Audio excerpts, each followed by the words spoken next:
Hello, and welcome back to another episode of Beyond NSU. I'm your host, Chloe Ryan, and today I am here with Sergio Hargrove, a 2016 graduate of NSU. How you doing, Sergio? I'm doing good. How are you? I'm doing pretty good. We're both wearing pink. Okay. Match. So, how are you doing? How does it feel to be back here at NSU? You weren't here for homecoming. We just talked about that. So, how does it feel to be back? It feels great to be back, actually. I had so many experiences here, and then to see this campus actually grow and how the school has invested into the students in the future, it just feels amazing. Like years ago, I wouldn't imagine this happened. So it's been You good. say years ago. 2016 was not that long ago. When I first came, it was 2011. Oh. Yeah, I got here in 2011. That was a long time ago. So now, I ain't telling my age, but yeah. Yeah, okay. So, when was the last time you came back? Actually about like a month ago or so. Oh, okay. I'm from the area of Virginia Beach, so I come on and off and just check on everybody. Okay. So have you lived in Virginia Beach your whole life, or? No, originally I'm from Newark, New Jersey, and I moved down here for school. And ever since I moved down here, since 2011, I stayed. I really like the area, so. Okay. So why NSU? Why'd you choose NSU? Because you're going from Jersey to Virginia, Southern Virginia at that, so. Yeah, funny story. At the time, I was watching Meet the Spartans and 300, those movies. So I was like into that whole Spartan thing. So, I was just like, man, you know what? I need to go to college, get a background in acting and different things I wanted to do. My family said, hey, we have family down in Virginia. How about try out for Norfolk State? And I was like, never heard of it. And then they told me their logo. It was like, oh, they're the Spartans. I said, all right, that's all I need to hear. I don't care about anything else. Just with the Spartan logo itself, it spoke a lot to me. Oh, wow. I haven't heard that a lot. Out of all these interviews I've done, I've never heard someone say, I came here for the logo. I came here for the mascot. Oh, okay. So you mentioned acting. So were you a theater major while here? Yes, I was an English theater major. Okay. So they didn't have an actual theater curriculum just for theater students or performing arts program. So they merged the two together. We were still primary theater majors, but we were grouped in with the English course. Oh, wow. Yeah. How have times have changed? Yes. Okay, and how was that? How was that balance? So you're balancing English and theater at the same time. What was that like? It was very difficult for me. Taking the extra English courses, it helped with the writing. It helped with development in the writing. So if you want to get into, writing plays or different scripts or whatnot, it helps in that perspective. But where I actually wanted to be most of the time was on stage and learning that. We did spend a lot of time, practicing and rehearsing and growing as actors or writers or technical theater as well too, hanging lights and different things and building sets. So we got our hands in both. Okay. So were you involved in any organizations on campus? No, not really. Just my friends in the actual theater program. Okay. So yeah. Theater and friendships. Sounds cool. So what plays were you a part of while here? I was a part of numerous plays. Tambourines of Glory by Langston Hughes. Our older director, Dr. Clarence Murray, he passed away, but he did the whole August Wilson collection. So I was in 7 Guitars. I was in King Hedley II.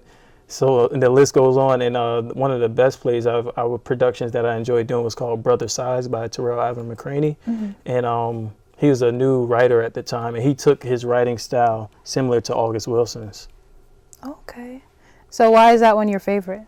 It challenges you as a performer on all levels. From it really puts you in a space where you have to perform. Doing theater, it's so now in the moment. You can't skip a beat. You have to be in there. You have to live and become these characters in front of the audience that you want to portray the storyline to. I love telling stories from different perspectives. So in that show, it opened up with like a 5-minute intense choreo. We're flipping, combat, fighting, and everything, and dancing throughout. And then after that, I come right back out on the stage, and I can't come out.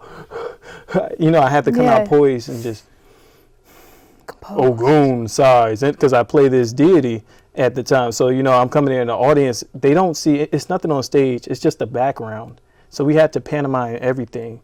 I played the older brother that was a mechanic, so me sliding in the car, there's no car there, and I have to do it consistently, really use a socket or a wrench or whatever it may be. I have to do that actually there and consistent so the audience can see that. And so bringing something to life from nothing, that amazed me that I actually could pull that off as an actor. That is awesome. You were doing all of that and you were dancing? Yeah.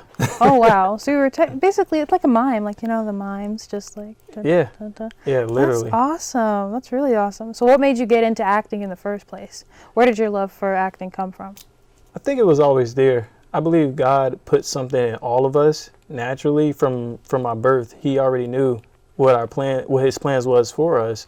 And I grew up in Newark, New Jersey, and impoverished area, you know, and the thing that drew people and brought people happiness at the time was TV. And I saw and I put two and two together, say, oh, these people are feeling better now from our normal environment because they saw something. So I started off with impersonation when I was like 5 years old, when I could start remembering stuff. Yeah. And I impersonated Michael Jackson. I watched all his videos 24/7.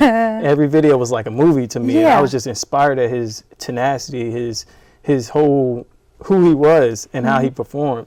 And from there, I just kept going with it. Kept going. Friends started inviting me over parties to impersonate people or imitate people or dance and different things like that. And it just grew into the point where I went to New York, auditioned for a talent agency. What? Yeah, and I made it, but I made it for modeling instead of acting. They're like, oh, you're a pretty boy, so, you know, take some pictures. Yeah, that was so hard for me because I'm not the person that can sit there and take a good picture. I'll be like the stale face, like, and they're like, no, do better, try it. I'm like, what?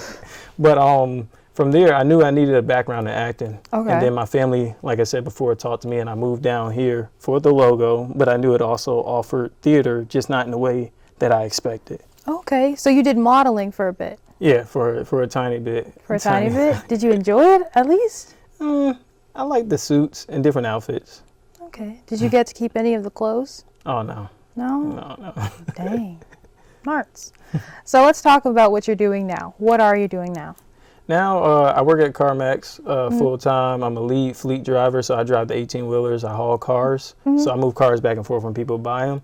And on the side, I still do short films and try to do films to inspire our communities and people and place a outlook on life different from what somebody might portray on TV who hasn't experienced that lifestyle. Okay. And I like to promote the better wellness of society more so than the negative side of things. I like that. So I film a lot of short films on my different platforms and different things, the YouTube, TikTok, wherever I'm able to perform at. Okay, so how many short films have you made? Whew. I want to say about 20 something. 20? Yeah. Do you have a favorite? And if so, can you give me a synopsis of it? Yeah. So Wilson Part 4.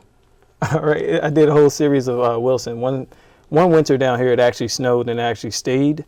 And I was just playing around in the snow with my phone, and I had a volleyball, and I was outside in the snow, and I was chasing like the movie Castaway with Tom Hanks. So I was just like, Wilson, I'm sorry, you know. And people actually laughed at that. So now I made Wilson Part 4, where actually with my own, like technology has expanded today, my own phone, I filmed a whole short film, maybe about 5 minutes long. Oh, wow. Yeah, chasing the ball and playing Tom Hanks as his Castaway character as well as Forrest Gump.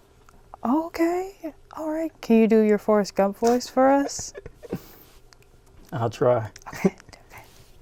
You died on a Saturday morning. I had you buried out there under that tree. Little Forrest, he's doing just fine. He's about to start school again soon. I miss you so much, Jenny. Oh, Lieutenant Dan. You know, just stuff like that. Okay. Oh, my gosh. You really just got into character like that. I love that. So what's next for you? Because you're talented. What's next? Next, I want to actually most likely open up my own production company or something like that, or a theater within this area. I don't want to leave Virginia, but wherever God takes me, I just want to perform and grow as a performer. All right. What steps are you taking to get there other than the short films? What else are you doing? Taking different acting classes, networking a lot with different people. And like this experience here, even with Mr. Lateef, when I was a theater major, also came over to the mass comm department, and he poured so much into me. Like, that's what I would encourage every student here at Norfolk State University. These professors are here to help you. And if you really want it, they will help and mentor and guide you. And he did a great job. Before like all this, he made everything function And now to see this expand now, he can do so much more for the students and for the community. So that was a big blessing. So I like growing in every area.